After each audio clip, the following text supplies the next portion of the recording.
안녕하세요. 저는 서울에 사는 30대 여성입니다. 결혼한 지는 5년 정도 되었네요. 아직 아이는 없어요. 저는 참 아이를 가지고 싶어 해서 들어서지 않는 게 슬펐거든요. 하늘을 원망을 많이 했었고요. 그런데 일이 이 지경이 되고 보니 정말 다행이라는 생각이 듭니다. 제 이런 말을 들으면 짐작할 수 있으시겠지만, 네, 저는 남편과 이혼했습니다. 그것도 아주 좋지 않은 이유로 말이죠. 지금 생각해도 손이 살짝 떨려올 만큼의 일이기는 해요. 그때는 엄청나게 충격을 받았었고, 시간이 지난 지금도 그때만 생각하면 손이 떨려오니까 말입니다. 저는 제가 겪은 그런 일은 드라마에서나 나오는 일이라고 생각했거든요. 하지만 아니더라고요. 저에게도 일어날 수 있는 일이더라고요. 정말 그런 일이 저에게 일어날 거라고는 꿈에도 상상조차 해보지 못했었는데 말이죠. 이제 그 이야기를 한번 시작해 보겠습니다. 남편과 저는 남편의 집요한 구애로 만나 결혼했습니다. 자랑 같지만 제가 인물이 조금 괜찮은 편이기는 하거든요. 그래서 아주 어릴 때부터 주변에서 만나달라는 남자들이 참 많았고요. 남편도 그런 사람들 중에 하나였습니다. 10번 찍어 안 넘어가는 나무 없다는 말을 요즘은 쓰면 안 된다고들 하죠. 상대방이 싫다는데 자꾸 좋다고 들이대는 것도 폭력이라는 말. 저는 공감하는 편이기는 했어요. 워낙 그런 식으로 다가온 남자들이 많아서 힘들었었거든요. 남편은 그런 사람 중에서 점잖은 편에 속하기는 했습니다.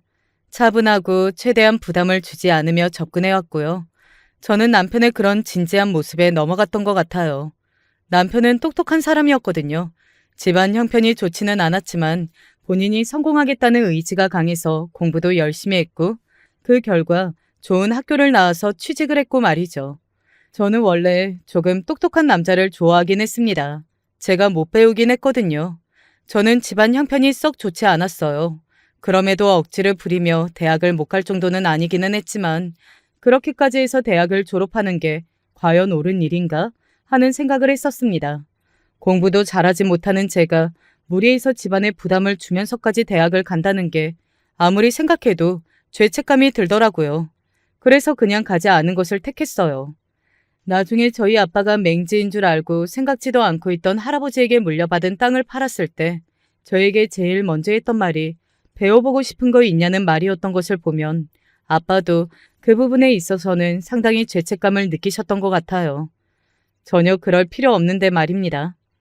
아무튼 남편과 연애하고 결혼할 때까지만 하더라도 집안 형편이 넉넉하지 않았었기 때문에 저는 남편에게 의릴 수밖에 없었습니다.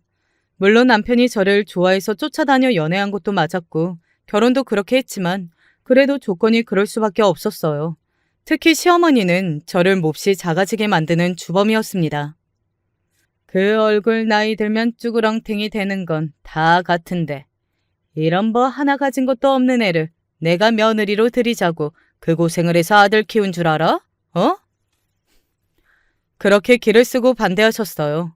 사실 저는 남편을 엄청나게 사랑했다기보다는 남편이 좋은 사람이었고 또 이 사람 정도라면 내 인생을 바쳐도 될 것 같아서 결혼을 결심하게 된 거였기 때문에 그런 취급을 받으니 그냥 포기하고 싶어졌던 순간도 많았습니다. 하지만 그럴 때마다 남편이 저를 설득했어요. 내가 중간에서 잘할게. 당신 힘들지 않게. 나는 너만 있으면 돼. 그러니까 제발 헤어지자는 말만 하지 마. 그런 남편을 보면서 아, 이 정도로 나를 아껴주는 사람이 있다면 믿어도 되겠구나 하고 생각했습니다. 그렇게 저와 남편은 반대를 이겨내고 결혼했어요. 남편이 좋은 직장을 다니기는 했지만 그냥 평범한 집안이었고 그리고 저도 결혼을 하고 일을 그만둘 생각은 없었거든요. 뭐 하나 가진 것도 없고 가방끈도 짧은 저를 잘 대해준 회사이기도 했고 말이죠. 그래서 아이를 가지기 전까지는 회사에 계속 다니는 걸로 합의를 했습니다. 물론 시어머니는 이렇게 말씀하셨지만요. 볼 것도 없는 회사, 쥐꼬리만큼 벌어서 뭐에 쓰겠다고 일을 굳이 하겠대? 하지만 한 푼이라도 더 벌면 좋은 게 아니냐는 남편의 설득에 결국 계속 다니게 해주셨지만 말이죠. 아마 당시에 저라면 만약 시어머니가 끝까지 반대하셨다면 결국에는 그만뒀을 겁니다. 아무튼 그런 상황이다 보니 제가 남편에게 더더욱 의지할 수밖에 없었고 남편에게 더더욱 마음을 줄 수밖에 없었어요. 그래서 생각해보면 저는 결혼 전보다 결혼하고 나서 남편이 더 좋아졌는지도 모르겠습니다. 그런 상황에서 믿을 건 남편밖에 없었으니까 아마 더 그랬을 거예요. 그래서 남편에 대한 배신감도 더 컸던 거겠죠. 그런 남편이 바람이 났다는 걸 알게 된 건 결혼하고 약 2년 정도 지났을 때였습니다. 처음에는 의심을 하나도 하지 못했어요. 남편이 저에게 계속 잘해왔던 것도 있지만 결혼하고 2년밖에 안 됐잖아요. 어떻게 보면 아직 신혼이나 다름없는 기간이었는데 바람이 났을 거라고는 상상조차 하지 못했습니다. 나 전화 좀 받고 올게. 여기서 받아. 당신 앞에서 못 받는 전화니까 그렇지. 내가 불편해서 그래. 그런 말을 할 때도 그냥 업무상 온 전화이거나 친구의 전화라고만 생각했어요. 친구와 통화를 하는 것도 남에게 들려주기 조금 그럴 수 있잖아요. 칼과 같이 전화를 제 앞에서 받지 않을 때 조금 서운한 감정이 들지 않았다고는 할 수 없겠지만 그래도 이해했습니다. 그럴 수 있는 일이었으니까요. 나 이번 주말에 친구들이랑 놀러 가. 이번 주말에 나랑 데이트하러 가기로 했잖아. 처음 남편에게 이상함을 느낀 건 바로 그때였던 것 같아요. 그때 저는 평일에 일을 하고 퇴근을 3일 정도는 시댁으로 했었거든요. 시댁에서 뭐 좀 가져가라, 뭐 좀 해달라, 저를 부려먹을 궁리만 하던 때라 퇴근을 거의 시댁으로 했었습니다. 그 때문에 남편과는 둘이 지낼 시간도 없었고요.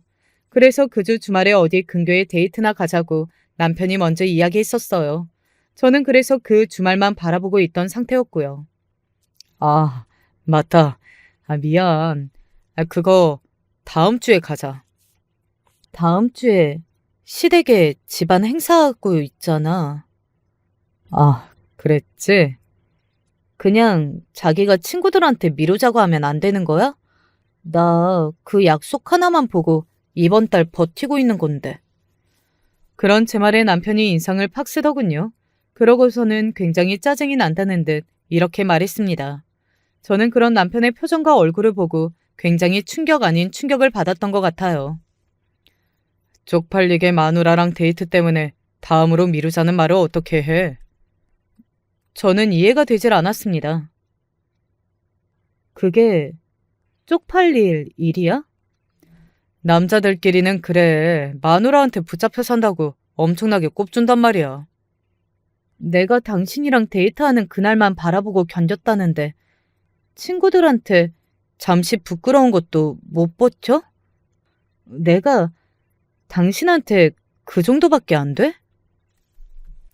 그게 왜 부끄러운 일인지도 이해하지 못했지만 설사 그렇다고 한들 자기 어머니 때문에 그 고생을 하고 스트레스를 받으면서 몇 달을 그날만 바라본 아내가 그렇게 이야기하면 당연히 취소해야 하는 거 아니냐고요.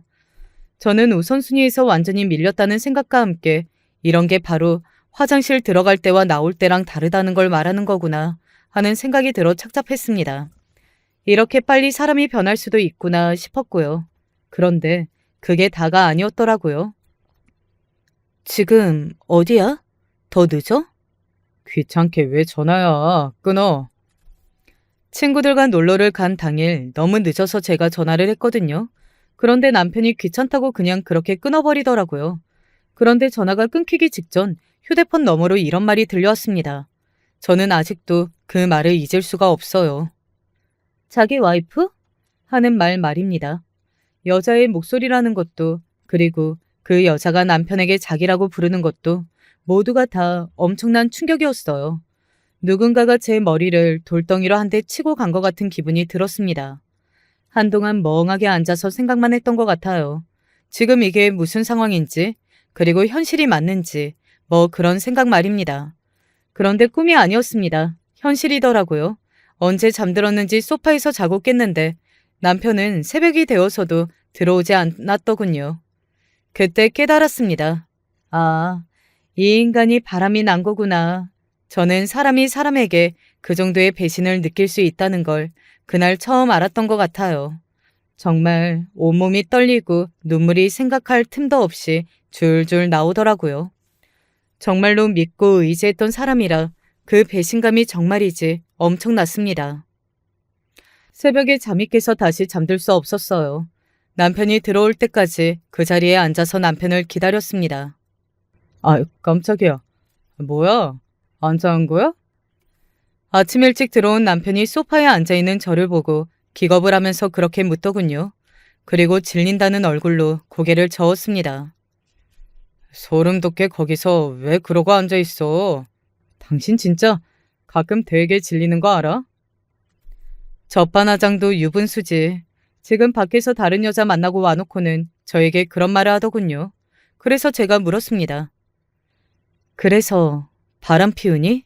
내가 질려서? 제 그 말에 남편이 멈칫하더군요. 그리고는 저를 빤히 바라봤습니다. 어떻게 알았냐는 놀란 얼굴이기는 했지만 딱히 엄청난 동요는 없었어요. 마치 언제 알아도 상관없어 보였던 사람 같았습니다. 그리고 그 예상은 정확히 맞았고요. 어떻게 알았어? 담담하게 그렇게 말하는 남편은 숨길 의지도 생각도 하나도 없어 보였습니다. 그런 남편을 보고 있자니 화가 나다 못해 기가 차더라고요. 지금 그게 중요해? 뭐 그게 그렇게 중요한 건 아니지. 그래서 뭐 어쩌자고? 이혼하자고? 뭐? 이혼해. 나는 어차피 그럴 생각이었어. 남편의 입에서 나오는 모든 말들이 충격 그 자체였습니다.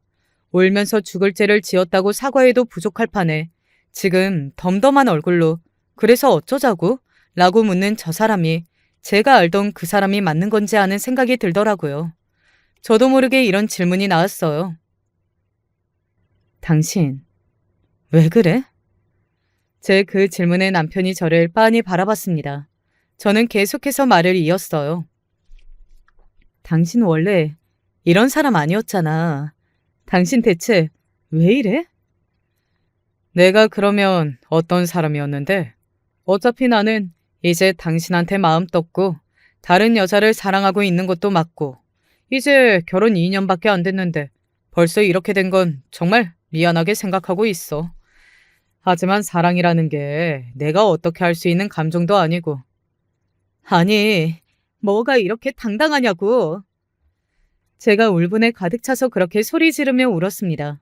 가해자는 너고 나는 피해자인데 왜 내가 더 힘들어야 하는 건지, 너는 왜 아무렇지 않은 건지 그게 더 화가 났으니까요.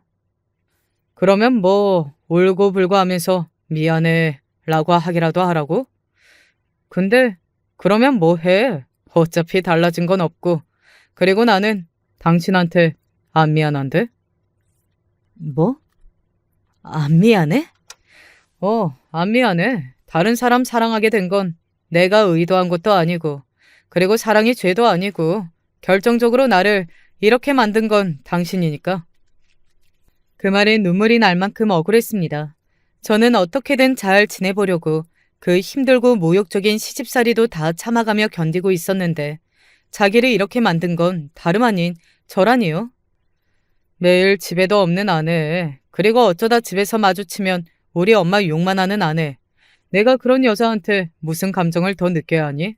있던 사랑도 식겠다. 그건 당신 어머니가 내가 적당히 알아서 잘 끊으라고 했잖아. 그리고 그럴 수 없으면 나한테 그 한풀이는 그만했어야지. 나까지 왜 힘들게 하냐고. 남편이 저에게 그런 말을 했을 때 그때 어쩌면 끝내는 게 맞았을 수도 있다는 생각이 지금은 드네요. 하지만 저는 그러지 못했습니다. 남편에게 분노했고 남편에게 배신감을 느꼈고 그리고 굉장히 크게 실망도 했지만 저는 결국 남편을 붙잡고 매달렸어요. 나는 이혼은 못해. 왜 못해? 나는 이제 너 사랑 안 하는데? 이런 껍데기랑 살아서 뭐해? 나는 당신이 돌아올 거라고 믿어. 바보 같고 미련하게도 과거의 남편에게 받았던 사랑과 그 다정함을 잊을 수가 없었어요. 그래서 남편은 지금 잠시 방황하는 거라고 결국에는 다시 정신을 차리고 예전에 내가 사랑했던 그 모습으로 돌아올 거라고 그렇게 굳게 믿었어요. 지금 와서 돌이켜 생각해보면 그 생각이 얼마나 바보 같았던 생각이었는지 후회를 하지만요. 그 이후로 남편은 더 대놓고 바람을 피웠습니다. 저에게 말도 하지 않고 외출했고 외박했고 물어봐도 아무런 대답을 하지 않았어요. 지금에 와서 돌이켜 생각해보면 떨어져 나가라고 일부러 더 그랬다는 생각이 드네요. 저는 그걸 미련하게 견디고 있었던 거고 말이죠. 그러는 동안 시어머니의 학대 아닌 학대도 계속되었습니다. 너는 남들 다 가지는 애도 못 가지니? 네가 여자로서 얼마나 매력이 없으면 결혼한 지 얼마 되지도 않아서 애가 다른 여자한테 눈을 돌리니. 그래도 이 집 며느리로 살아야겠다면 내 말에 충성해. 알겠어? 그런 것도 봐주는 며느리와 아내가 되고 나니 그 두 사람은 점점 더 저를 막대했습니다. 뭐 어느 정도는 제가 자초한 부분이 있다고 생각해요. 그래서 반성하고 있습니다. 그렇게 살지 않고 제대로 매운맛을 처음부터 보여줬어야 했는데 하면서요. 남편이 한 여자만 만난 건 아니었어요. 저에게 처음 걸렸던 그 여자에서 결정적으로 이혼하게 된 그 사건에 속해 있던 상간녀까지는 3명 정도가 더 있었습니다. 남편은 굉장히 실증을 잘 느끼는 사람이었더라고요. 그리고 금방 사랑에 빠지는 사람이었고요. 남편의 불륜을 처음 알게 된 그 다음부터 제 인생은 그야말로 나락으로 떨어졌어요. 세상에서 가장 불행한 여자, 그게 바로 저였습니다. 남편도 저를 막대했고 시어머니도 저를 막대했어요. 그걸 알고도 묵인한 순간 저는 그런 대접을 받아도 되는 여자가 되었습니다. 게다가 제가 다 안고 가기로 한 거였기 때문에 다른 사람에게 뭐라고 말할 수도 없었고요. 그렇게 3년을 더 버티고 있었네요. 그 3년은 단언컨대 제 인생에서 가장 힘들고 암흑 같은 시기였습니다. 떠올리는 것만으로도 고통스러울 만큼 말이죠. 3년 동안 남편은 제대로 집에 들어오는 날이 더 적어졌고 집에서 마주쳐도 저를 무슨 벌레 보듯 바라봤어요. 남편이 저를 그렇게 대하니 당연히 시어머니의 횡포는 더더욱 심해졌고 말이죠. 왜 그러고 버텼는지 아직도 의문이 드네요. 숨을 쉬어도 쉬는 것 같지 않은 나날들이었는데 말입니다. 그러던 어느 날이었어요. 그날의 그 일은 제 인생을 바꿔놨습니다. 인간 쓰레기 같은 짓을 한 건 남편이기는 하지만 어찌 되었든 간에 그날의 그 일이 없었다면 저는 아직도 그 집에서 고통받으며 살았을지도 모르니 어쩌면 고마워해야 할지도 모르겠어요. 너 오늘 출장이라고 했냐? 갑자기 그건 왜 물어? 그냥 왜? 말도 걸지 마? 그 말이 아니잖아. 그날은 제가 출장을 가는 날이었어요.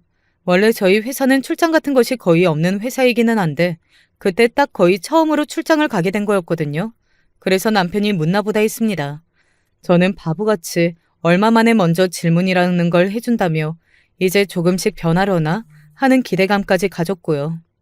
그런데 이동하는 와중에 출장이 취소가 된 겁니다. 작은 회사라 원래 이런저런 변수가 참 많은데 그날도 그랬어요. 그래서 집으로 다시 돌아갔습니다. 현관문이 왜 열려 있지? 도어락이 다 닫히지 않은 채 조금 틈이 있더라고요. 요즘 현관문이 잘 닫히지 않으니 한 번 더 확인하라고 남편에게 이야기했었는데 깜빡한 것 같다는 생각을 하면서 집 안으로 들어갔습니다. 그런데 현관에 신발 하나가 있었어요. 저는 그 신발을 보자마자 누군가가 제 머리 위로 찬물을 뿌린 듯한 기분이 들었습니다. 다름 아닌 여자 구두였거든요. 그 자리에 굳어 한동안 그 구두를 멍하니 내려봤던 것 같아요.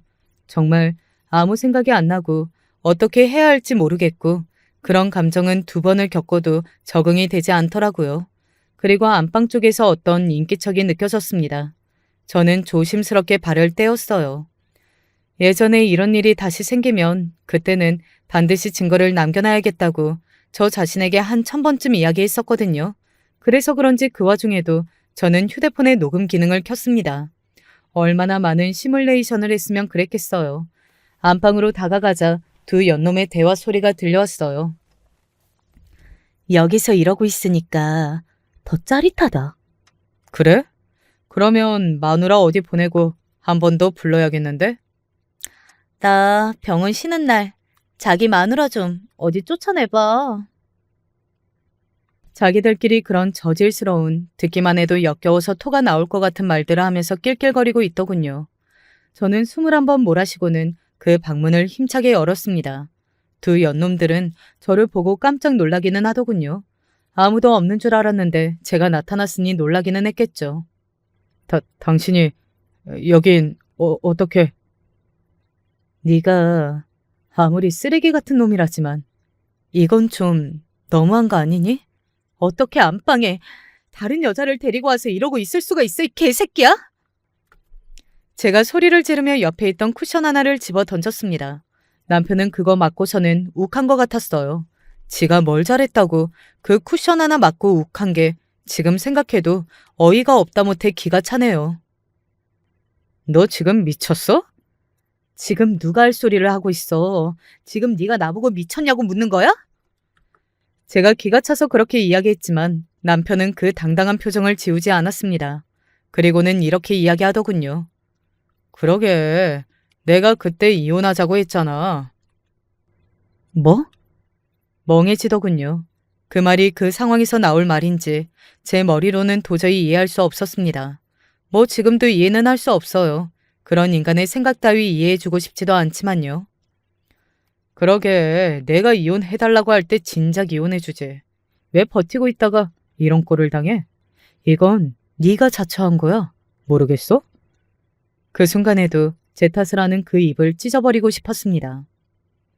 지금 어디다 대고 누구 탓을 하는 거야? 네가 그때 이혼만 했어도 이런 꼴은 안 보잖아.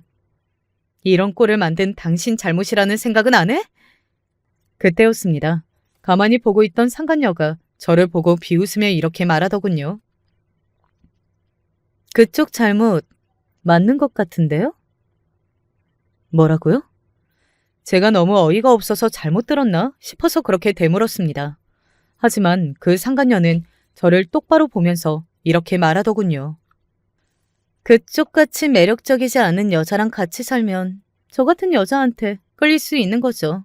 어디로 보나 매력이 하나도 없는데. 연애할 때는 그래도 예뻤다더니 그 말이 전혀 믿기질 않는데 지금? 저는 그때 누구한테 무슨 말을 듣고 있는지를 모르겠다는 생각이 들더군요. 지금 그거 저한테 하는 말이에요? 어머, 멍청하기까지 한가 보네? 여기 그러면 누가 또 있어요? 입이 떡 벌어지더군요. 하긴 인격이 그렇게 바닥이어야 그런 짓도 할 수 있는 거였겠지만 말입니다. 아니, 제가 지금 너무 어이가 없어서요.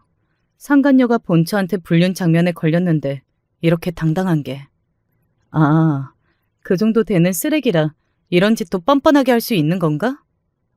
뭐라고요? 왜요? 제가 한 말 중에 틀린 말 있어요? 그렇게 되고 보니 오히려 이성이 확 생기는 느낌이었습니다. 제가 그렇게 말하며 상간녀를 빤히 바라보자 상간녀도 욱한 모양이기는 했어요. 하지만 더 이상 아무 말을 하지 않더군요. 제 말에 틀린 게 하나도 없었으니까요. 저는 그런 상간녀를 조용히 바라보다가 남편을 향해 말했습니다. 그래, 네 소원대로 이혼해줄게. 그런데 내 방식대로 할 거야. 뭐? 그렇게 물을 필요 없어. 지금부터 너랑 지금 옆에 계시는 상간녀분은 제가 하는 대로 당하기만 하면 되시는 거예요. 아시겠어요? 그리고는 그 집을 나왔습니다. 길거리를 걸으면서 사연이 한 100개쯤 있는 여자처럼 펑펑 울었어요. 그리고 친정으로 갔습니다. 앞서 이야기했지만 저희 아빠가 맹지인 줄 알았던 땅이 엄청 올라서 땅 부자가 되었다고 했잖아요. 그래서 친정은 이사를 했거든요. 그 전에 집보다 거의 3배는 큰 집이었습니다. 물론 남편은 그 사실을 몰랐어요. 그런 이야기를 주고받을 만큼 사이가 좋지 않았으니까요. 이게 무슨 일이냐? 당연히 부모님은 엄청나게 놀라셨습니다. 그간 제가 별말을 하지 않았기 때문에 당연히 잘 살고 있다고 생각하고 계셨거든요. 그런데 딸이 이렇게 울면서 나타났으니 당연히 놀라실 수밖에 없었겠죠. 지금 와서 돌이켜 생각해보면 정말 불효라는 생각이 드네요. 제 이야기를 다 들은 부모님은 당연히 노발대발하셨습니다. 당장 이혼하고 집으로 들어오라는 말도 하셨고요. 하지만 저는 이렇게 이야기했어요. 나는 그렇게 순순히 이혼해주고 싶지 않아. 그렇게 이야기하고서는 어디론가 전화했습니다. 제가 전화를 건 곳은 2곳이었어요. 바로 남편의 직장 상사와 그 여자의 직장인 병원이었습니다. 남편과의 대화를 미루어 봤을 때 병원에서 일한다는 것쯤은 짐작할 수 있었는데 나오면서 거실에 있던 그 여자의 지갑을 열어봤거든요. 그곳에서 명함을 발견했고요. 의사였습니다. 제가 김진명 씨 부인 되는 사람인데요. 제 남편이 바람이 나서요. 이런 직원은 회사의 품위를 위해서라도 가만두면 안 될 것 같은데요. 제가 그 병원이 이선아 씨랑 바람난 남자 아내 되는 사람인데요. 병원의 의사가 이런 윤리의식을 가지고 있으면 환자들이 어떻게 안심하고 그 병원에 다닐 수 있겠어요? 물론 처음 제 전화를 받은 남편의 직장 상사와 그 상간녀의 병원 직원은 몹시 놀라고 당황했지만 제가 곧 첨부해서 보낸 녹음 파일을 다들 들어봤는지 저에게 위로의 말까지 전하더군요. 그 녹음 파일을 들은 사람들이라면 그 누구나 제가 왜 이렇게까지 하는지 단숨에 알 수 있었을 겁니다. 그 연놈들은 정도를 모르고 파렴치했으니까요. 당연히 남편의 직장과 그 상간녀의 병원은 그야말로 뒤집어졌습니다. 그런 소문은 원래 순식간에 퍼지잖아요. 게다가 굉장히 자극적인 내용이 담긴 음성까지 보냈으니 더더욱 뒤집어질만 하기는 했어요. 남편과 그 상간녀는 회사에서 쓰레기만도 못한 인간들이 되었습니다. 그 녹음본에 있지도 않은 내용들까지 살이 붙여져서 소문은 더욱더 부풀어졌어요. 저는 그들이 억울해할 것도 없다고 생각합니다. 다 스스로 자처한 일이니까요. 하지만 그들은 억울해했어요. 내가 지금 천하의 개쓰레기 같은 년이 됐는데? 맞잖아요. 천하의 개쓰레기 같은 년. 분리수거도 안 되는. 뭐라고요? 왜요? 유부남이랑 불륜하면서 그것도 본초 출장 간 사이에 안방을 떡 차지하고 누워서는 이게 더 짜릿하네 어쩌네 하신 양반이 설마 본인이 쓰레기가 아니라고 생각하신 건 아니죠? 그건 너무 양심이 없는데. 저는 일부러 크게 이야기했어요. 주위의 모든 사람이 다 듣도록 말이죠. 그리고 제 이야기를 들은 주변 사람들이 웅성거리는 게 느껴졌습니다. 뭐 저런 여자가 다 있어. 미친 거 아니야? 하는 말들 말이죠. 그리고 그 상간녀도 그 말을 들은 건지 얼굴이 점점 더 시뻘개지더군요. 그리고는 저를 향해 이렇게 말했습니다. 내가 당신 명예훼손으로 고소할 거야. 제가 그런 상간녀를 보고 픽 웃었어요. 정말 저도 모르게 나온 웃음이었습니다. 웃어? 명예훼손으로 고소? 해보세요. 내가 당신 명예를 얼마나 훼손했는지 구석구석 하나하나 법정에서 만천하에 다 공개하면서 이야기해봅시다. 나는 또 항소하고 또 항소할 거예요. 당신들 아는 모든 사람들, 그리고 당신이 알게 될 모든 사람들이 당신이 저지른 일들을 다 알 수 있도록. 제 그 이야기를 들은 상간녀의 얼굴이 새하얗게 질리더군요. 그런 배짱도 없이 어떻게 그렇게 뻔뻔한 짓을 할 수 있었던 건지 정말 이해가 되질 않네요. 그리고 그 상간녀는 어느 순간 저에게 더 이상 연락을 해오지 않았습니다. 병원도 그만뒀다고 하더군요. 그리고 명예훼손으로 고소를 하지도 않았고요. 본인도 더 이상 소문이 퍼지는 건 싫었던 겁니다. 듣기로는 아버지한테 머리채로 엄청나게 잡혔다던데? 그 집안이 명예 이런 걸 조금 중요하게 생각하는 집안이었나 봐. 아버지 체면 다 깎아먹었다고 카드도 끊고 머리채도 잡히고 아무튼 그랬다나 봐. 물론 더 하라면 더 할 수 있었겠지만 제가 복수를 할 진정한 대상은 그 상간녀가 아니라 바로 제 남편이었으니 더 거기서 하지 않았습니다. 그러면 이제 제가 제 남편에게 했던 복수를 본격적으로 이야기해 볼게요. 남편은 회사의 중요한 업무에서 배제되기 시작했습니다. 그러다 인사발령이 완전 한적한 부서로 났다고 하더군요. 왜 그런 거 있잖아요. 자르고 싶은데 해고를 할 수 없을 때 그런 식으로 해고를 유도하는 거. 흔하게 볼 수 있는 방법이죠. 너 때문에 이게 다 뭐야? 이게 다 왜 나 때문이야? 당신이 그런 짓만 안 했어도 이런 일은 일어나지 않았어. 왜 집안 문제를 만천하에 까발리는 건데? 내가 내 집안 문제 까발리던 말던 꼬우면 억울하면 고소해. 사실 남편에게는 고소당할 생각까지 하고 일을 벌인 거긴 했어요. 그리고 나중에 처벌받게 된다면 벌금을 어느 정도 내야 하는지 사전 조사까지 다 마친 상황이었습니다. 아빠가 본인이 비싼 변호사를 선임할 테니 걱정하지 말고 너 하고 싶은 대로 성이 풀릴 만큼 다 하라고 이야기해 주셔서 그게 마음에 큰 짐을 던 이유이기도 했고요. 그리고 동시에 남편에게 이혼 소송을 진행했거든요. 너는 주제들 모르고 네 입에서 먼저 이혼 이야기가 나왔단 말이냐? 그 미친놈이 바람을 몇 번이나 피웠는 줄 아세요? 감히 내 아들을 보고 미친놈이라니. 그리고 너 같은 걸 마누라라고 두고 있으면 세상 어느 누가 딴 눈을 반팔아? 그래서 지금 이것도 제 잘못이라는 거예요? 그래, 네 잘못이지. 봐드리려고 했는데 안 되겠네요. 제 그 말에 시어머니는 지금 무슨 소리를 하냐는 듯한 얼굴로 저를 바라봤습니다. 그런 시어머니를 향해 녹음본 하나를 들려줬어요. 평범하게 저를 학대하던 어느 날의 기록이었습니다. 이 대먹지 못한 년아, 너는 대체 할 줄 아는 게 뭐야? 너같이 거지 같은 년을 내가 며느리라고 들이게 될 줄은 정말 꿈에도 상상조차 못했다. 나가 죽어, 어? 너 같은 며느리는 없어도 그만이다. 차라리 뒤지고 새 며느리 보는 편이 나을 것 같으니까 나가 죽으라고. 아마 시어머니도 녹음된 자신의 목소리를 그런 식으로 듣는 건 굉장히 새삼스럽기는 했을 겁니다. 분명 본인이 다 한 말인데 마치 다른 사람이 한 말인 양 듣고 있더라고요. 그러다 움찔 놀라기는 했어요. 음흉하게 이런 걸 다 녹음해놓고 있었단 말이야? 그래서 뭐 이걸로 뭐 하려고? 어디에 이야기라도 하려고? 그래, 해라 해. 저는 그런 시어머니를 가만히 보다가 이렇게 말했습니다. 고소할 거예요. 라고 말이죠. 시어머니는 그런 저를 보고 눈을 동그랗게 뜨더군요. 그런 말이 제 입에서 나올 거라고는 한 번도 상상하지 못했던 사람처럼 말이죠. 뭐래? 고소요. 수년간 며느리를 학대한 시어머니로 기사까지 나게 해드릴게요. 소문나도 상관없다고 하셨죠? 진짜 어머니라 아는 모든 사람이 이 대화 내용을 다 들을 수 있게 해드릴게요. 저 진짜 한다면 하는 사람이거든요. 너 지금 말 다 했니?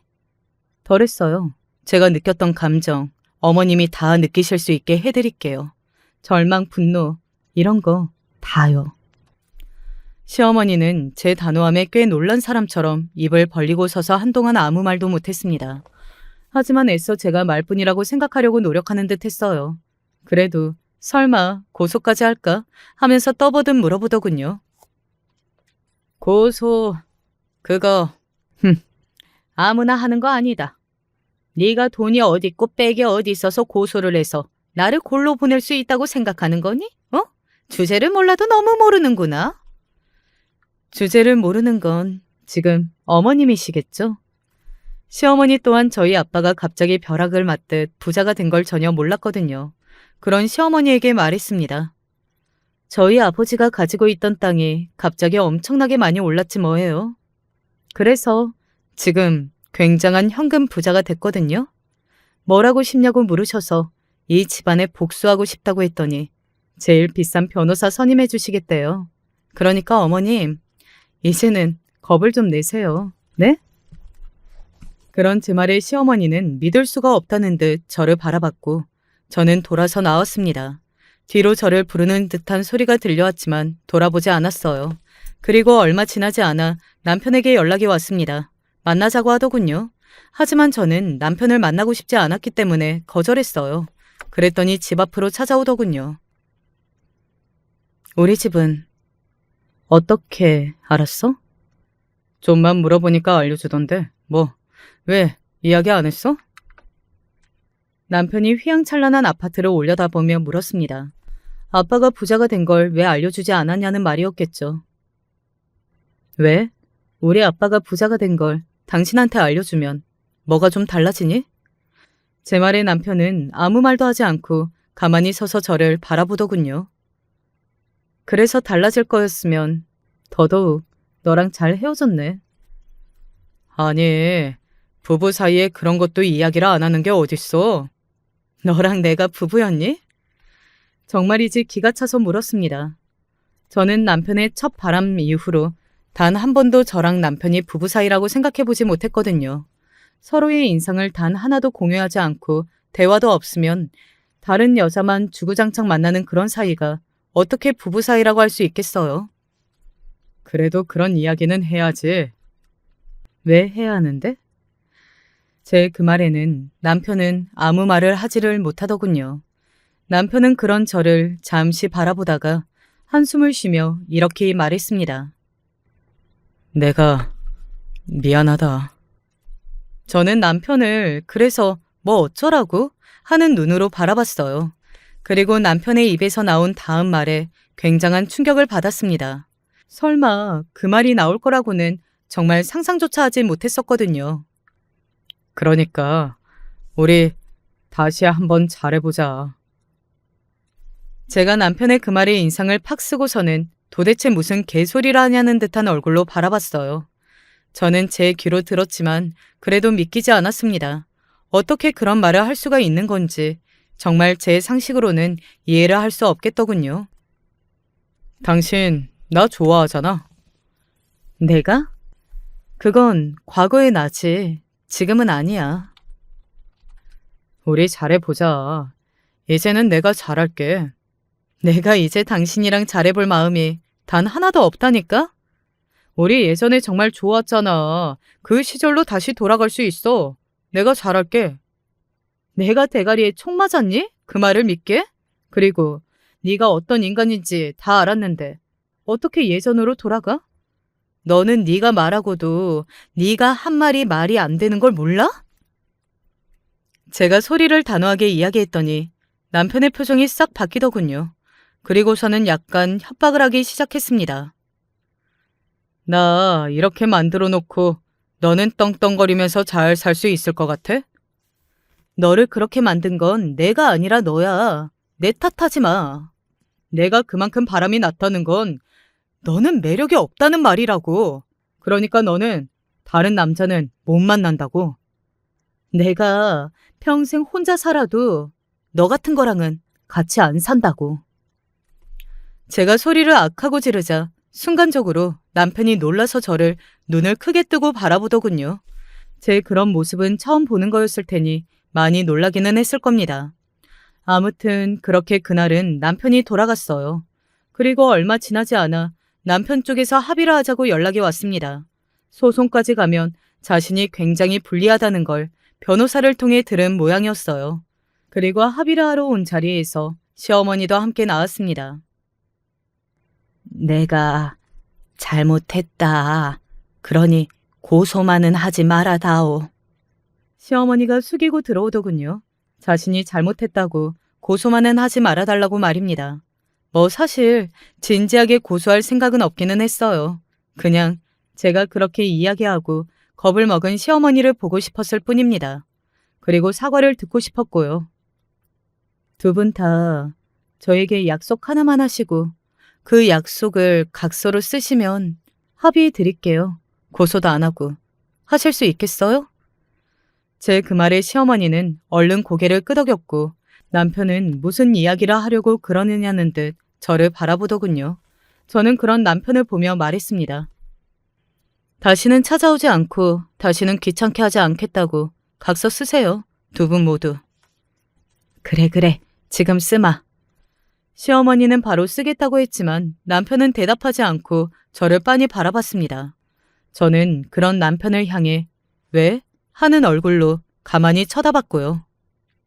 그렇게까지 해야겠어? 사람의 인연이라는 게 어떻게 될지 모르는 건데. 너랑 내가 인연 같니? 악연이지?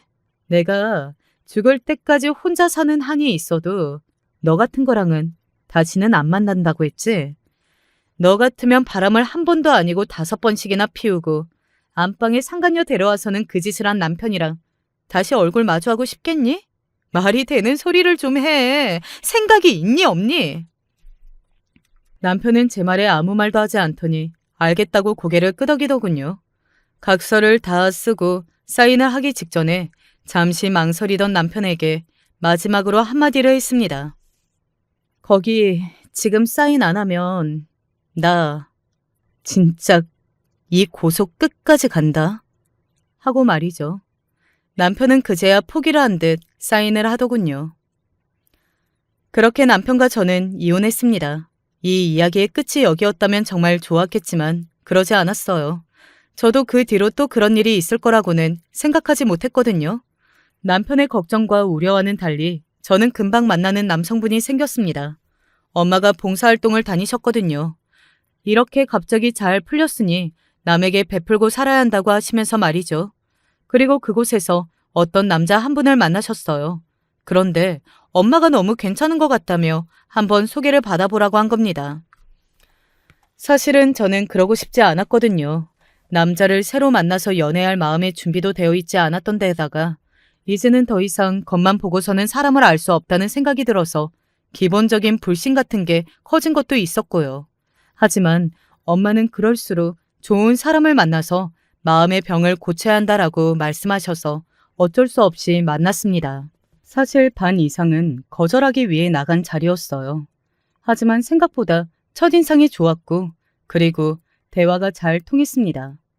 굳이 연애를 하지 않아도 친구로 지내도 좋을 것 같다는 생각이 들 만큼 말이죠.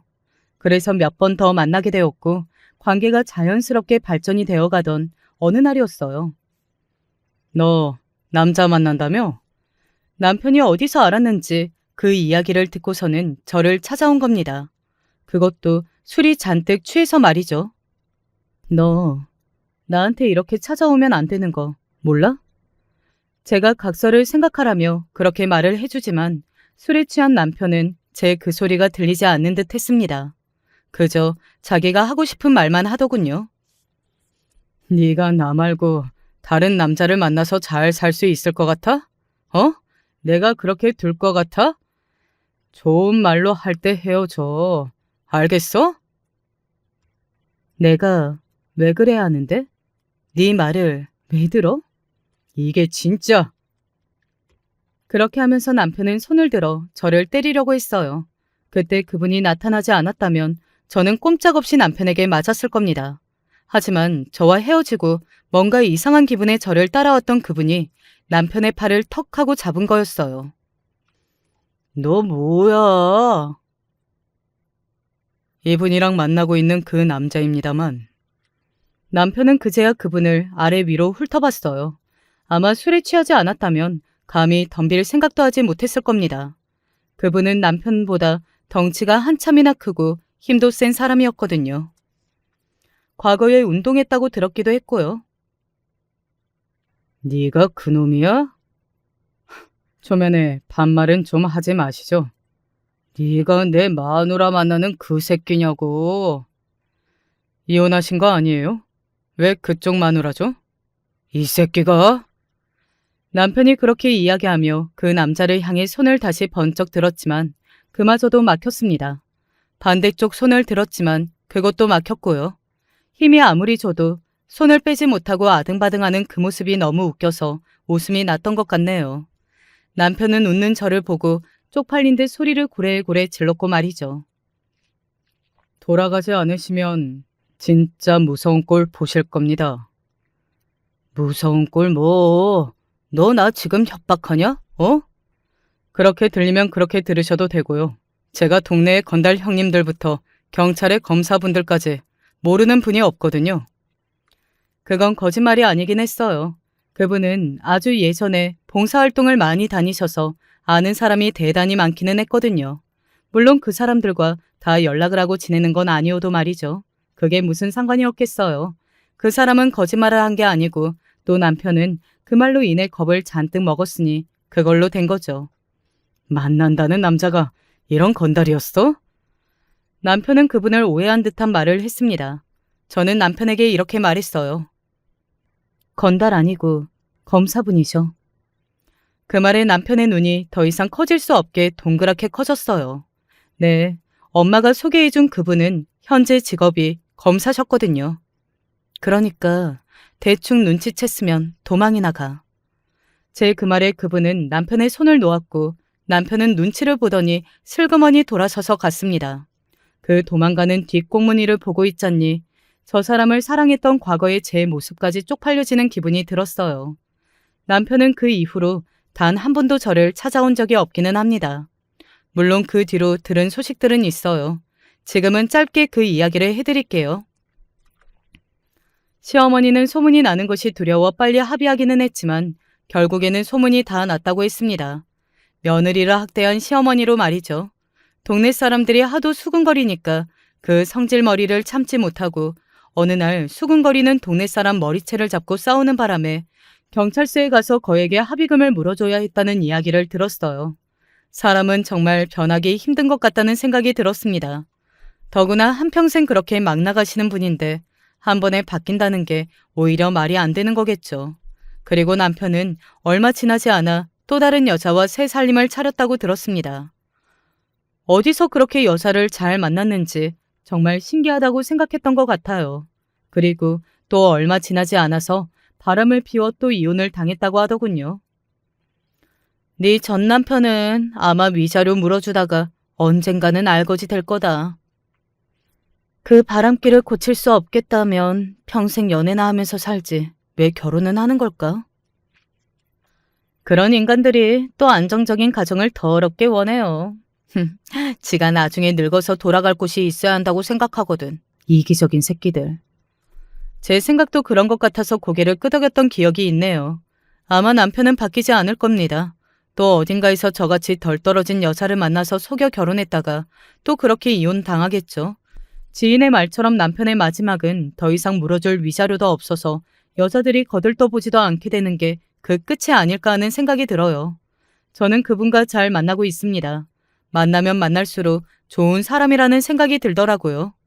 뭐 남편을 한번 겪어봤기 때문에 사람은 겪어봐야 알 수 있다는 생각에는 여전히 변함이 없지만 그래도 아직은 좋은 사람이라고 생각하기는 해요. 결혼까지는 조금 걸릴 것 같기는 한데 그래도 서로 길게 보고 만나고 있기는 합니다. 저는 회사를 그만두고 현재는 영어학원과 쿠키 클래스를 다니고 있어요. 아빠가 뭘 하고 싶냐고 물어보셨었는데 그게 바로 생각이 나더라고요. 그래서 지금은 제가 하고 싶은 것들을 하면서 즐거운 나날들을 보내고 있습니다. 과거를 생각해보면 지금은 더없이 행복한 하루하루예요. 가끔은 제가 꿈을 꾸고 있는 게 아닌가 싶을 만큼 말입니다. 이곳에 사연을 보내게 된 이유 중에 하나는 이곳에 마지막으로 사연을 쓰고 모든 것을 잊고 싶어서가 가장 큽니다. 사실 남편과는 완전히 끝나기는 했지만 그래도 그 시절을 생각하면 아직 화도 나고 손도 떨리고 그러거든요. 남편에 대한 감정이 남아서 그렇다기보다는 그때 제가 당했던 수모들이 생각나서 그런 것 같기는 하지만요. 어떻게 들으셨는지 모르겠네요. 아마 많은 분들이 분노해 주시고 공감해 주셨을 걸로 생각합니다. 그럴 만한 이야기이긴 하니까요. 한때는 그 인간의 불행을 빌었던 적도 있는데 이제는 그러지도 않으려고요. 제가 딱히 그 인간의 불행을 빌지 않아도 그 인간은 지금은 앞으로도 점점 더 불행해질 것 같으니까요. 마지막까지 함께 해주셔서 감사합니다. 앞으로는 제가 더더욱 행복해질 수 있길 바라봐 주세요. 저도 여러분의 행복을 바라겠습니다. 늘 건강하세요. 안녕하세요. 긴 인생의 길에서 마지막 종착역을 향해 가고 있는 아저씨입니다. 혹시 여러분은 익숙한 곳에 길들여지지 않으셨나요? 항상 내 옆에 있을 것 같고 항상 내 편이 되어줄 것만 같던 그런 사람. 제가 담백하게 써내려가는 사연을 들으시고 저같이 후회하시는 삶을 살지 않길 바라는 마음에 인생 끝자락에서 주저리 제 이야기를 해보려고 합니다. 너무 가까이 있고 당연하기에 소중함을 느끼지 못하는 순간들이 있습니다. 저도 나이 60이 훌쩍 넘고서야 제가 이리도 미련한 인간인 줄 알게 되었습니다. 사실 젊을 적에만 해도 저는 제 잘난 맛에만 살아가는 녀석이었거든요. 어머니와 아버지는 그래도 동네에서 제법 잘 산다고 소문이 난 분들이었고 저는 부모님의 하나뿐인 늦깎이 외동아들이었습니다. 아이를 낳기 어려울 거라는 이야기에 자식을 포기하고 있었던 부모님은 기적같이 찾아온 저를 그 누구보다도 알뜰살뜰 아껴주셨습니다. 세상에서 제일 멋진 내 보물. 우스꽝스럽지만 부모님은 제 이름보다 보물이라는 애칭으로 저를 많이 부르셨습니다. 동네에서 주변 아주머니들, 아저씨들을 만날 때면 지겨울 정도로 우리 아들이에요 하며 소개하는 탓에 적어도 동네에서는 저를 모르는 사람들이 없었습니다. 그렇게 사랑만 받고 자라다 보니까 자연히 무슨 일을 하더라도 나는 할 수 있지 라는 근거 없는 자신감이 생기더라고요. 덕분에 학교 다닐 때 내내 반장, 부반장을 도맡았습니다. 그리고 교우 관계도 좋았어요. 그때까지 제 인생에 고난은 없었습니다. 하지만 제가 22살이 되었을 때 그리 크지도 않는 저희 지방으로 서울에서 예쁜 아가씨가 이사를 오게 되면서 조금의 고난을 겪었죠. 안녕하세요. 이번에 이사를 왔는데 떡 좀 드셔보세요. 아, 네. 이사 오셨다고요? 어디서? 서울에서 왔어요. 떡이 맛있으니 꼭 드세요. 그럼 종종 뵈어요. 적지 않은 수의 여자친구를 만났지만 그렇게 예쁜 여자는 처음이었습니다. 서울에서 와서 그런지 시골 여자들이랑은 다르게 기품도 있고 괜히 우아해 보이고 하는 행동거지 하나하나도 이곳과는 완전히 다른 곳에서 온 거라는 티가 풀풀 났습니다. 이번에 서울에서 왔다는 여자 진짜 예쁘지 않아? 그러니까 말이야. 나 솔직히 얼굴 보고 깜짝 놀랐잖아. 말씨도 다르고 여기 여자들이랑은 완전 다르더라니까. 서울 여자들 다 깍쟁이들일 줄 알았는데 그 여자랑 한번 데이트라도 해봤으면 소원이 없겠다. 덕분에 동네 또래 남자 녀석들과 모일 때면 서울에서 온 여자에 대한 이야기가 단골 주제로 삼아졌습니다. 다들 보는 눈은 똑같다고 제 눈에 예쁘다고 생각된 여자가 다른 녀석들 눈에 안 예뻐 보일 리 없었습니다. 또 서울이라고 하면 은근 서울 여자는 죄다 깍쟁이들밖에 없다더라 하는 풍문이 돌았기에 확인해볼 길은 없으면서도 내심 그런가? 하는 마음을 한구석에 가지고 있었죠. 그러나 그 여자는 아니었습니다. 제가 도와드릴까요? 길 가다가 동네에 그 누구라도 불편을 겪고 있으면 먼저 다가가서 자기가 뭐 할 수 있는 게 없나 찾아보기도 했고 시설도 좋지 않아서 여러모로 불편할 텐데도 그 흔한 불평 한번 한 걸 들어본 적이 없었습니다. 서울에서 왔다는 아가씨 어쩜 그리 예의가 바른지 아까 내가 장을 보고 오는데 저 멀리서 와서는 봉지 무겁다면서 하나를 들어주는 거 있지? 그렇게 괜찮다고 해도 도와주게 해달라면서 웃는데 너무 이쁘더라. 경우 너랑 동갑이라던데 마음 같아서는 네 짝 삼아주고 싶어서 혼났어. 어머니도 참. 저희 부모님도 그 아가씨를 무척이나 마음에 들어 있습니다. 부모님까지 그렇게 칭찬 일색이시니 늘 멀리서 얼굴 정도만 힐끔대던 게 전부였는데 어느 순간부터는 저 역시 진심으로 그 여자가 궁금해지더라고요. 게다가 때마침 동네 다른 녀석들도 지지부진한 탐색전은 끝마쳤는지 은근히 여자에게 다가가서는 요 근처에 냇간물이 맑은데 한번 보러 갈래요? 라며 가짜는 추파를 던져댔습니다. 괜히 그걸 보니 울컥하더군요. 질 수 없다 싶어서 저 역시 제대로 사귀어 볼 생각으로 말을 걸고 최대한 오랜 시간을 보내려고 노력했습니다. 그 당시 저희의 모습은 아마 동물의 왕국이나 다름없었을 겁니다. 동네에서 제일 예쁜 여자를 쟁취하기 위해 온 남자들이 우르르 몰려와서는 자신의 매력을 뽐냈죠. 하지만 시간이 지나다 보니 알겠더라고요. 단순히 서울에 와서 시골 여자들에게 없는 멋과 매력을 가지고 있어서라는 단순한 이유를 넘어서서 그 여자에게는 정말 사람의 마음을 편하게 하고 자신을 좋아하게 만드는 능력이 있었습니다. 또 같이 데이트 같은 산책도 하고 번화가로 나가서 커피도 한 잔씩 마시면서 이야기를 나누다 보니 제 생각보다 훨씬 더 어른스럽고 사려 깊은 사람이었어요. 어느 순간에는 저 역시 진심으로 반해서 여자와 함께 시간을 보내고 싶었죠. 민정 씨, 저는 민정 씨가 좋은데 민정 씨는 어때요? 민정 씨만 괜찮으면 저는 깊게 만나보고 싶은데. 저도 철우 씨가 좋아요. 우리 그럼 한번 만나봐요. 다행히도 여자 역시 부끄럽게 웃으며 제 멋없는 고백을 받아주었어요. 그냥 동네의 예쁜 여자에서 여자친구가 되고 저는 제가 정말로 생각이 짧은 놈이었음을 다시 한번 깨달았습니다. 그냥 얼굴이 예쁘고 도시에서 왔고 이런 것들은 정말 제 여자친구에게 아무것도 아니었어요.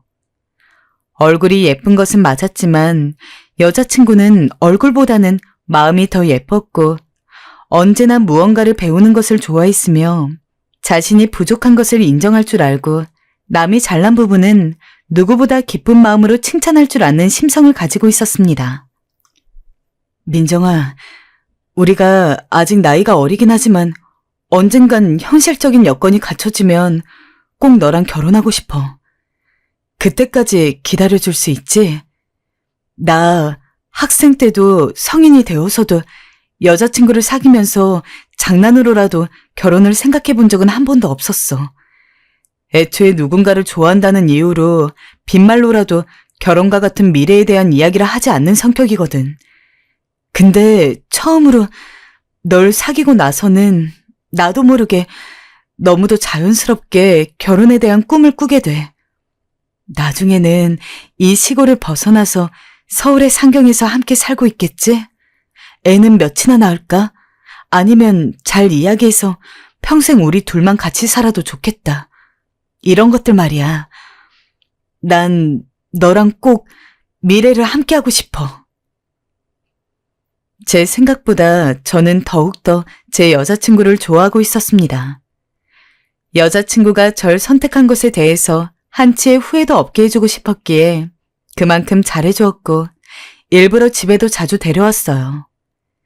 그러던 어느 날 지방에서 서울로 상경하기로 마음을 먹었습니다.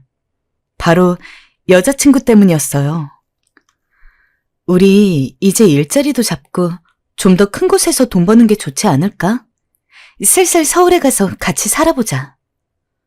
서울?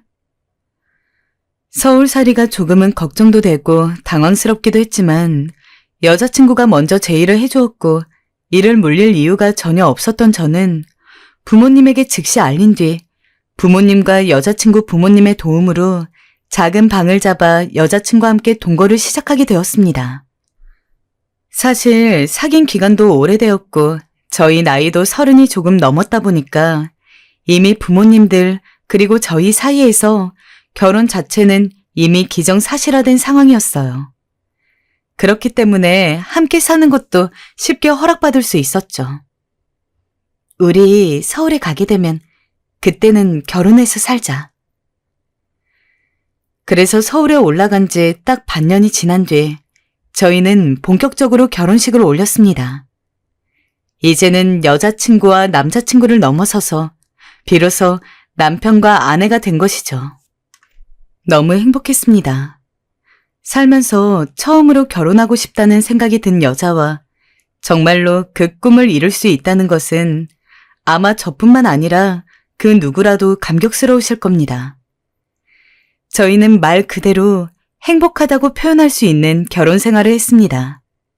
식을 올린 뒤에는 아이를 가지는 것에도 신경을 써서 결혼하고 2년 뒤에는 아들 하나, 딸 하나를 쌍둥이로 낳았죠. 하지만 행복과는 달리 살림살이는 날이 갈수록 기울어졌습니다. 저희가 아무리 아끼면서 살아도 예상치 못한 돈이 들어갈 일이 많다 보니까 저축은커녕 당장 내 식구 제대로 옷 갖춰 입거나 밥 먹고 사는 것조차 힘들다고 느껴질 때가 많았습니다. 여보, 미안해. 못난 남편 만나서 고생이 많지. 이 추운 날에 난방도 끊기고 내가 너무 자신만만했나 봐. 미안해. 왜 그런 말을 해, 당신. 당신이 얼마나 잘해주고 있는데 빈말이라도 그런 말 하지 마. 마음 아파. 난 오히려 내가 지금 애 때문에 돈을 못 벌고 있으니까 그게 더 미안해. 아내는 늘 좋은 말로 절 격려해 주었지만 처자식이 있는 전 속이 늘 바짝바짝 타들어갔습니다. 얼른 돈 벌어야 하는데 하는 조바심이 너무 났죠. 그러던 어느 날 때마침 친구놈 중 하나가 사업을 한다고 따로 투자금 없어도 되니 보증만 서주면 사업 성공하자마자 무조건 5천만 원을 입금해준다는 제안을 했었습니다. 정말이야? 보증만 서주면 그 큰 돈을 입금해준다고? 그래, 내가 너 힘들게 사는 거 잘 알지 않냐. 친구들 다 둘러보다가 너한테 맡기는 게 좋을 것 같다는 생각이 들더라. 이 기회에 돈 좀 모아봐. 고맙다. 정말 고마워.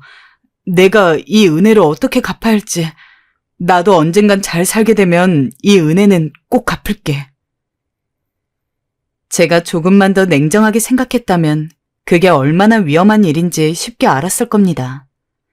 하지만 그때 저도 정신적으로 너무 몰려 있었습니다.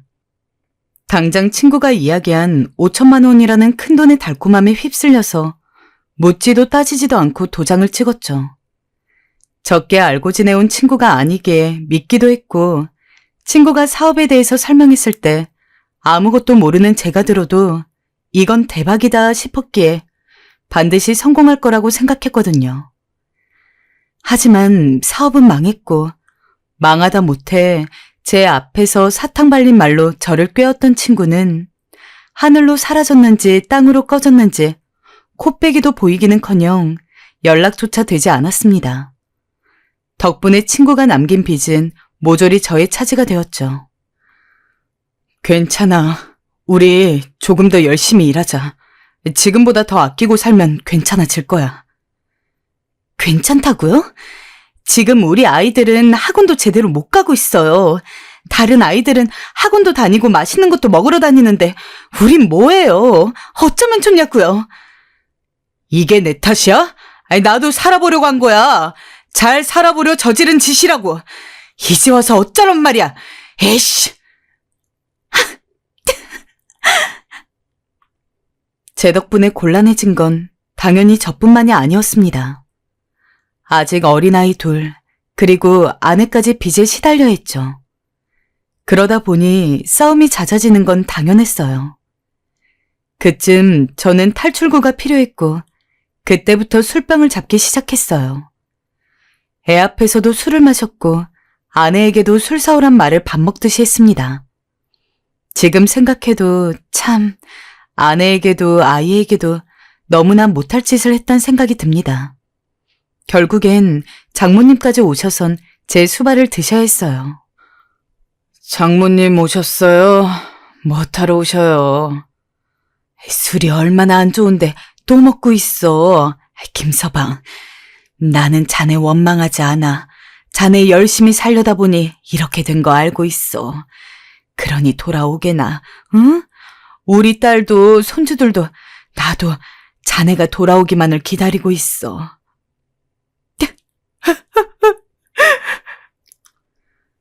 장모님의 말이 왜 이리 제 마음을 녹였는지 저는 그만 장모님 앞에서 엉엉 울고 말았습니다. 그러나 사람이 쉽게 바뀌지 않듯 반성은 3일이었고 그 후 저는 술을 놓지 못했습니다. 아내는 차가운 방바닥 위에서 고생을 해야 했어요.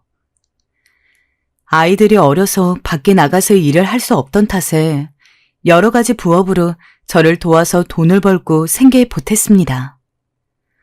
아내가 한 부업 중엔 정말 단순 노동이 많았어요. 그런 걸 하는 아내를 보면 정말 가엾게 느껴질 만도 한데 하루 종일 술에 취해 있어 그런 것도 느끼지 못했습니다.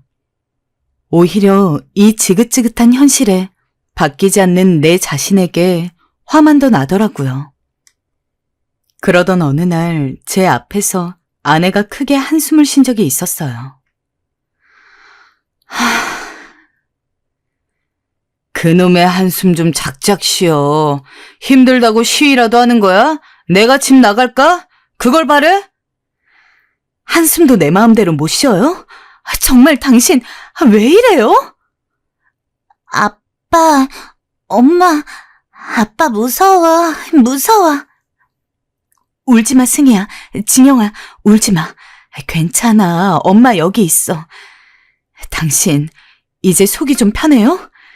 당신 술병 들고 있느라 집안에 무슨 일이 있었는지도 모르죠? 저번 달엔 당신 어머니가 쓰러져서 병원에 계셔요. 근데도 당신 어머님이 당신 걱정한다고 아무 말 하지 말래서 나는 말도 못했네요. 그리고 저저번 달엔 우리 아이 아파서 응급실에 갔어요. 당신 밖에서 술 먹는 동안이라 이것도 알 수가 없었겠죠. 구급차는 안 오지, 택시는 안 잡히지. 그래서 내가 중간에 아이 없고 응급실까지 뛰어갔다고요. 우리 아이 조금만 늦어도 위험할 뻔했어요. 당신만 힘들어요? 세상에 힘든 사람이 당신밖에 없냐고요. 당신이 타들어가는 내 속을 알기나 하냐고요. 그때 아내의 말에 한 대 맞은 듯한 충격이 느껴졌고 저도 모르게 눈물이 고였습니다. 전혀 알지 못했던 사실이었습니다. 우리 아이가 열이 올라 응급실에 갔던 것도, 제 어머니가 쓰러지신 것도, 모두가 힘들고 어려운 상황이었지만 제게 말은 하지 못하고 안쓰럽게도 혼자 버티고 있었던 거였죠. 그 사실을 깨닫자마자 미안하다는 말이 목구멍까지 올라왔습니다만 차마 입 밖으로 내뱉지 못했습니다. 그때부턴 대화 없이 지냈지만 저는 술도 덜 먹었고 조금씩 아내 부업을 돕기 시작했어요. 아내는 내심 이런 제 변화에 조금이나마 기대를 품고 있는 듯 보였어요. 내가 이거 인형눈 붙이고 잘게. 당신은 먼저 자. 정말 괜찮겠어요? 내일 애들 학교 데려다 주긴 해야 해서. 그럼 나 너무 피곤해서 먼저 잘게요. 고마워요. 무뚝뚝하게 말하긴 했지만 아내의 눈 아래 거뭇거뭇한 게 마음에 걸려 제가 하겠다고 하고 인형 눈을 붙이고는 했어요. 그날도 그랬죠. 그런데 갑자기 잠든 아내를 쳐다보던 중 아내의 손등이 눈에 확 띄더라고요. 이게 뭐야? 순간 저는 너무 놀랐어요. 당시 아내는 부업으론 모자르다고 생각해 저에게 아이를 맡기고 가끔씩 밤에 택배 분류하는 일을 나가고 있었습니다. 그런데 추운 겨울에 장갑도 끼지 않고 일을 했는지 손등에 성한 곳이 하나 없더군요. 여기저기 모두 까져 있고 상처만이 가득했어요. 연고도 바르지 않았는지 어떤 상처는 흉해져 있기도 했습니다. 어떻게 한 집에 살면서 이걸 모르고 있을 수 있었을까요? 이런 남편이 어디 있을까요? 그 순간엔 아내 앞이라 하더라도 도저히 눈물을 참을 수 없었습니다. 미안해. 여보, 미안해. 내가 죽일 놈이야. 그나마 당신 덕에 힘겨운 순간들을 지날 수 있었는데 빚지고 나서 한동안 제정신이 아니었어. 미안해. 당신한테 너무 미안해서 용서해달란 말도 못하겠어. 그간의 저를 되돌아보았어요. 집에 오면 무기력증에 시달리면서 아내와 대화를 안 하는 것은 당연했고 저한테 오는 아이들을 살갑게 한번 안아주는 것조차 하지 않았어요. 정말로 죽일 놈, 말 그대로 이혼당해도 싼 놈이었습니다. 그런데도 아내는 제게 이혼 얘기를 꺼내지 않았어요. 어떻게든 절 품고 가려 했던 거지요. 저는 저를 믿어줬던 아내를, 장모님을, 자식들을 생각하며 정신을 바짝 차리기로 했습니다. 일단 아무거나 손에 잡히는 대로 일을 시작하고 싶었기에 막노동부터 했어요. 새벽같이 일어나 벽돌을 나르는 일은 힘들었고 고생스러웠지만 처자식 생각하면 충분히 버틸 수 있었습니다. 아빠, 오늘은 기분 좋아? 아빠가 일 나가고 술도 안 마시니까 진영이 너무 좋아. 그래? 진영이가 좋다니까 아빠도 좋네? 일은 고되었지만 절 걱정해주는 어린 자식들의 작은 속삭임을 들으면서 이 어린 것들 학교는 학원은 보내줘야 하고 밥은 먹여야 하니 그 생각으로 버티었습니다. 또 아내 혼자 고생하지 않아도 되니 그것만으로 다행이었어요. 아내는 당연하게 일하는 게 뭐 그리 그게 고마운 건지 제게 참 다정하게 대해주었습니다. 그간의 과오는 마치 없었던 것처럼요. 여보, 추운데 고생했죠. 오늘 당신 좋아하는 부대찌개 해놨으니 얼른 한 숟갈 떠요. 뭐 이리 힘들게 많이 차렸어. 대충 찌개 하나만 하지. 몸 쓰는 사람이 밥 든든하게 먹어야죠. 얼른 먹어봐요. 맛있어요? 맛있네. 아내는 저만큼이나 일을 하고 있으면서도 자기는 밥 한 끼 먹지 않으면서 저에게 햄 잔뜩 들어간 부대찌개 국물을 입안에 밀어 넣어 주었어요. 그 국물의 온기가 느껴지자 저도 모르게 콧잔등이 시큰해선 고개를 푹 수그려야 했죠. 처음엔 막노동을 했지만 어느 정도 정신적으로 완전히 회복된 이후엔 다시 회사를 들어가게 되었습니다. 회사에 들어가자 빚도 조금씩 갚아나가게 되었고 벌레 나오는 단칸방에서 조금 큰 방으로 이사도 갈 수 있게 되었어요. 하지만 아이들에겐 여전히 늘 미안했어요. 얘들아, 그래도 집 좁아서 많이 불편하지? 아니야, 아빠. 무슨 소리야. 저번 집에 비하면 훨씬 크고 깨끗한데? 이 정도로도 우린 감지덕지야. 우리 걱정은 하지 마. 너네 학우는 이제 고등학생 되었으니까 과외 아니면 교습소라도 다닐래? 아빠가 그 정도는 해줄 수 있어. 에이, 교과서 보고 수업 잘 들으면 성적 잘 나오는데 무슨 학원까지? 됐네요. 아빠, 우리 공부에 말려 죽일 셈이야? 지금으로도 충분해. 뻔히 제 사정 생각해서 하는 말이었지만 가난이 뭔지 참. 애들에게 아무 말 할 수가 없었어요. 그저 알겠다고 하는 수밖에요. 빚을 갚아야 아이들에게도 더 잘해줄 수 있을 텐데 그럴 수 없는 현실이 참 서글펐어요. 그러던 어느 날 제 인생의 은인이라고 할 수 있는 분을 만나게 되었어요.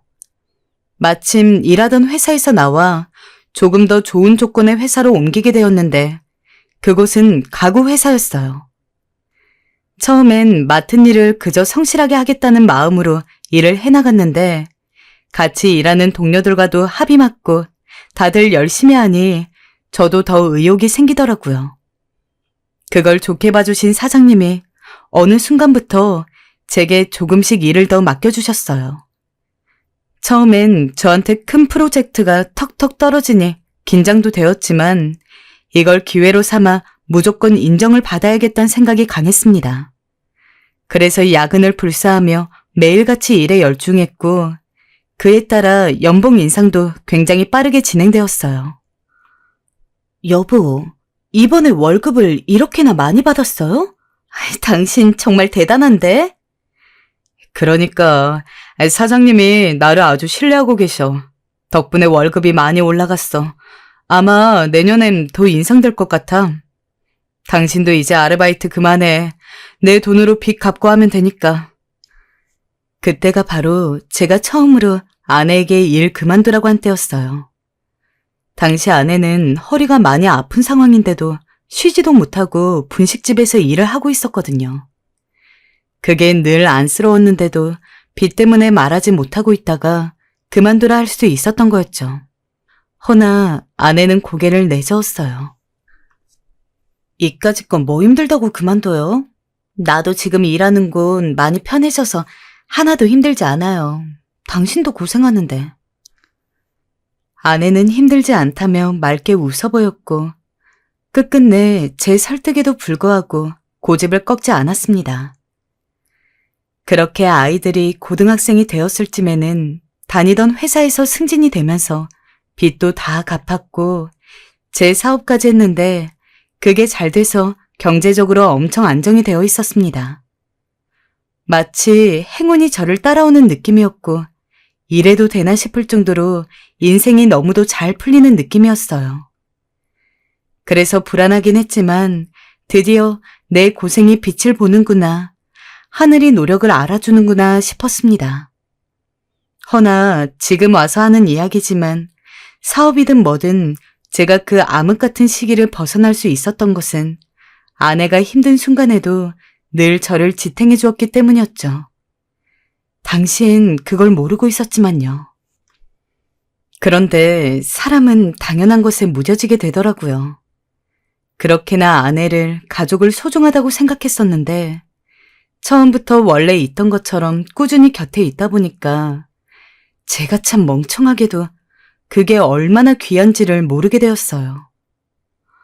어느 날 보니 힘든 것들이 다 지나고 나니 그렇게 예쁘고 우아해 보였던 아내는 어디 가고 쉰이 다 되어가는 아줌마만 남아 있었어요.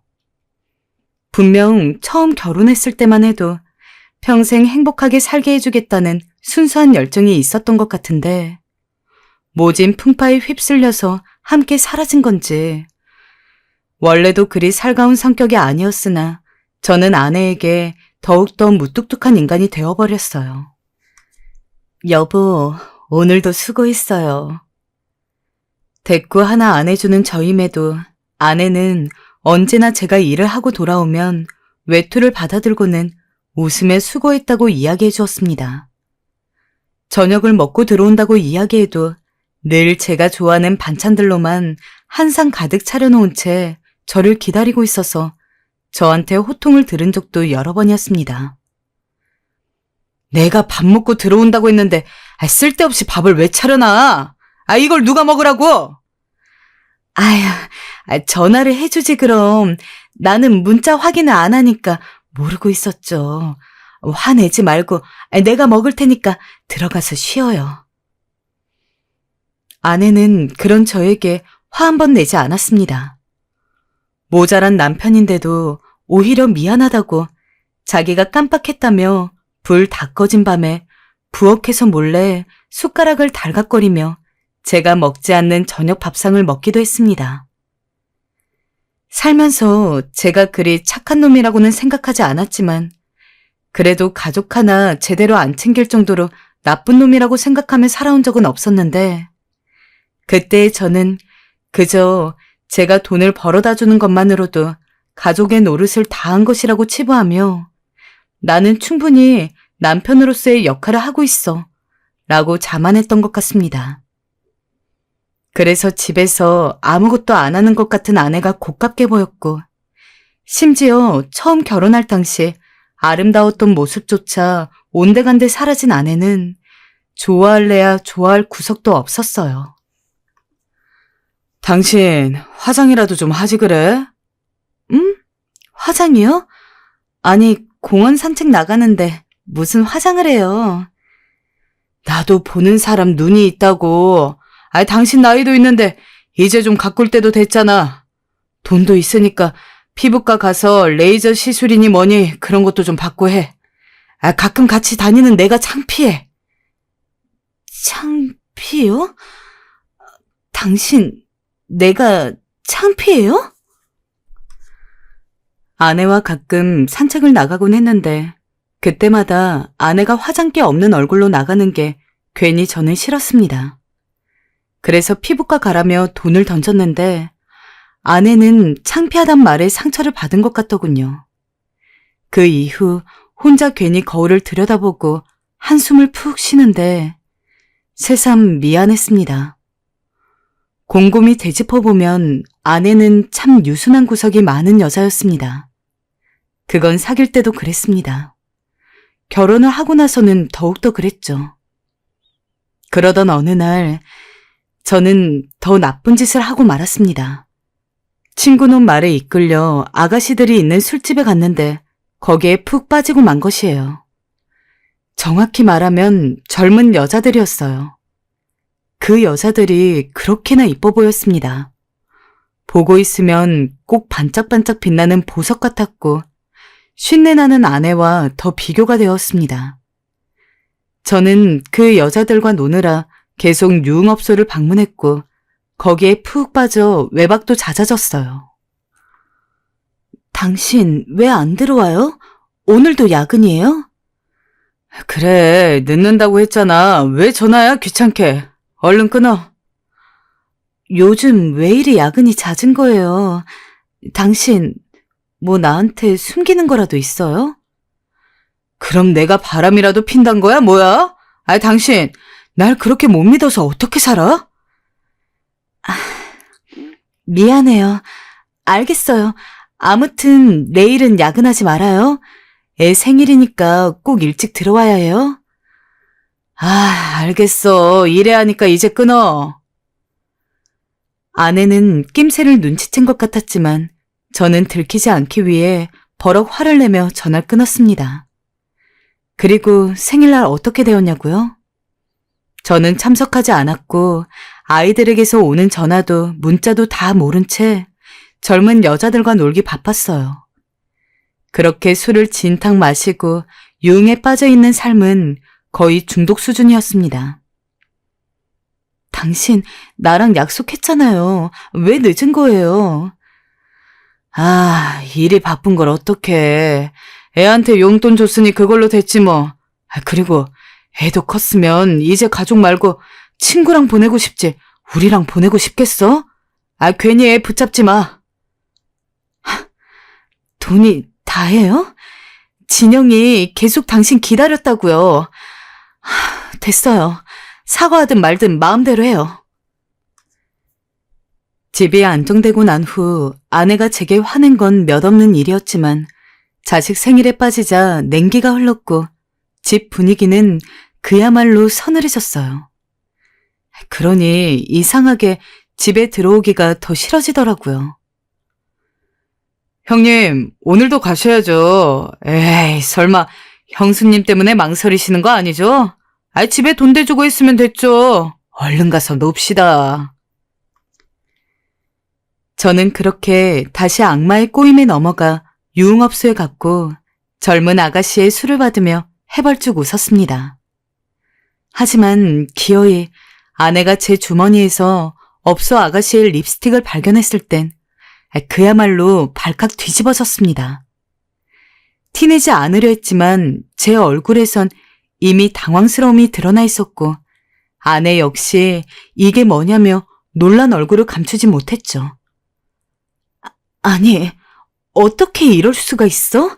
내가 당신한테 지금까지 어떻게 했는데, 어떻게, 우리가 어떤 부부인데? 아내는 바닥을 뒹굴며 오열을 했고, 나중엔 장모님까지 와 제게 사실을 말하라 했건만, 저는 꿋꿋이 거짓말을 했습니다. 장모님, 아닙니다. 그냥 한번 어쩔 수 없이 간 거예요.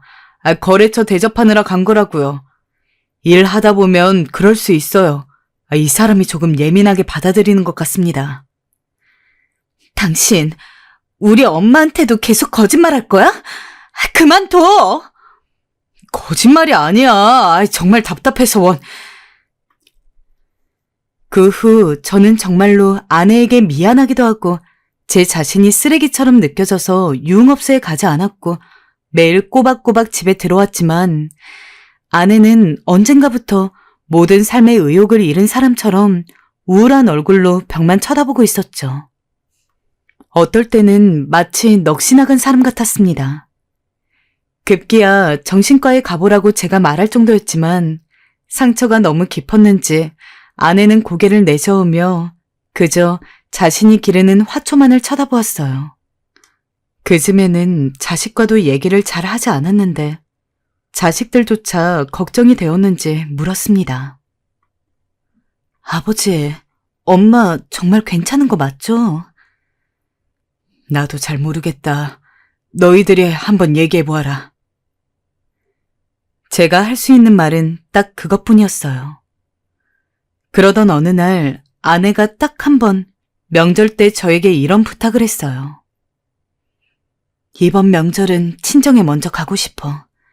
당신은 같이 안 와도 되니까 연휴 하루만 친정에서 보내고 바로 당신 따라갈게. 저희 부모님이 옛날 분이기는 하셨지만 그래도 명절 때 무조건 며느리는 시댁에 먼저 와야 한다고 주장하시는 분들이 아니었습니다. 게다가 지금껏 명절마다 아내는 무조건 연휴 첫날과 명절 당일은 저희 집에 있었고 마지막 연휴 날에만 친정에 들리고는 했었기에 저런 제안을 하는 것도 저 때가 처음이었습니다. 굳이 안 들어줄 이유도 없는 부탁이었는데 저는 아내가 그런 이야기를 한다는 것 자체가 괜히 싫었습니다. 지금까지 우리 집 먼저 잘 망가놓고 왜 갑자기 그래? 그냥 원래 하던 대로 해. 이번 한 번이면 돼. 명절 당일에 늦지 않게 바로 갈게. 보통 제가 안 된다고 한 번 이야기하면 아내는 군말 없이 제 말을 따르는 편이었는데 이상하게도 그때의 아내는 유독 고집이 셌습니다. 그때서라도 그냥 알겠다고 하고 다녀오라고 하면 될 것을 저까지 고집을 부리는 바람에 저희는 한바탕 크게 싸웠죠. 그리고 결국 아내는 저와 아무런 이야기 없이 혼자 친정으로 훌쩍 떠났습니다. 아빠가 너무 심했어요. 아이들까지 저를 타박할 정도였지만 저는 명절 때도 결국 내내 대면대면하게 굴었고 명절이 끝난 뒤에도 말 한마디 나누려 하지 않았어요. 내심 제가 이렇게 있어도 언젠가는 아내가 저에게 먼저 말을 걸어줄 것이라고 믿었던 것 같습니다. 그리고 딱 일주일이 지나고 아내는 제 믿음대로 저를 불렀습니다. 여보, 나 암 말기래. 그 내용은 저조차도 생각지 못한 것이었지만요. 가까이 사는 가족, 그것도 결혼한 상대방이 시한부의 삶이라는 이야기를 듣게 된다면 어떤 기분이 들 것 같으신가요? 딱히 그럴 일이 있을 거라고 생각해 본 적은 없었지만 만일 그런 일이 생기게 된다면 뭔가 너무 슬퍼서 눈물이 나올 것 같다고 생각했던 것 같습니다. 하지만 놀라울 정도로 눈물 한 방울 나오지 않았습니다. 슬프지도 화가 나지도 않았습니다.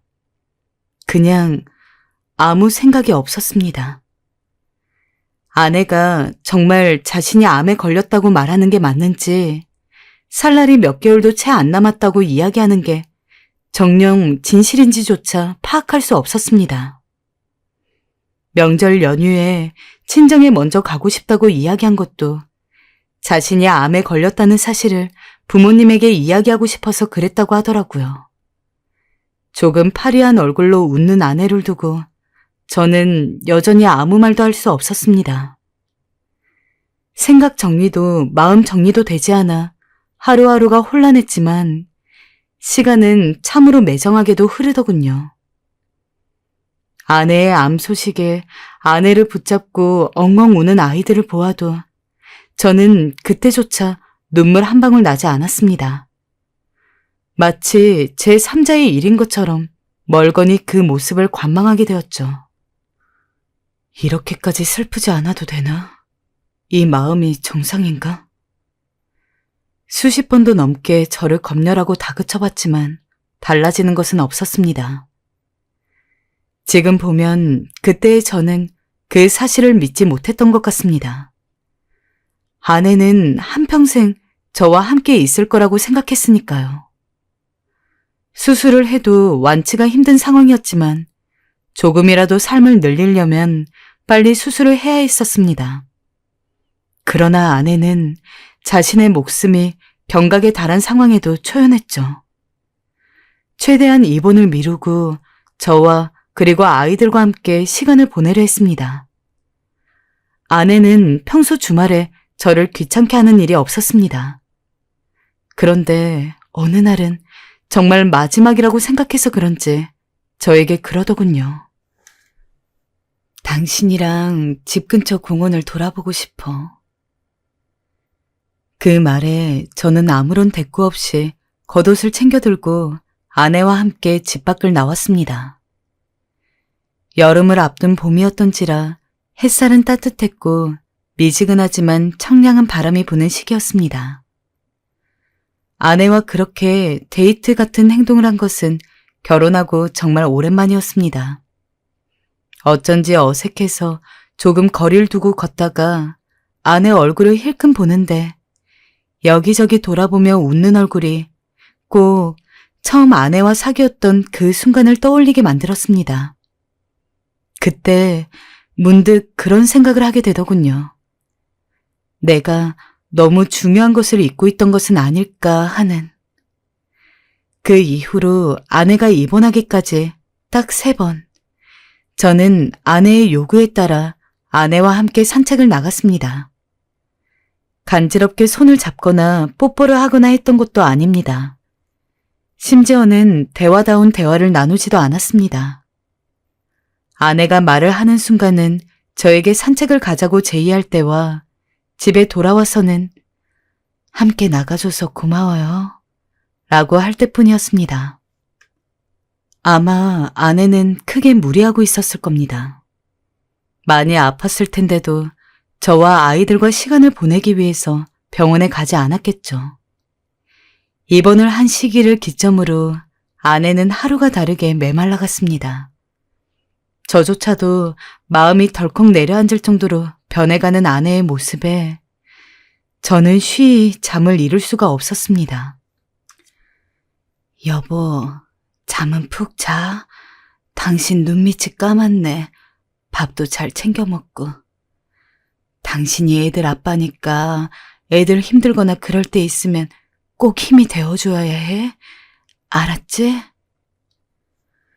결혼 후 거의 처음으로 들어보는 것이나 다름없는 아내의 잔소리. 그런 말을 하면서도 아내는 한없이 걱정된다는 표정으로 저를 쳐다보았습니다.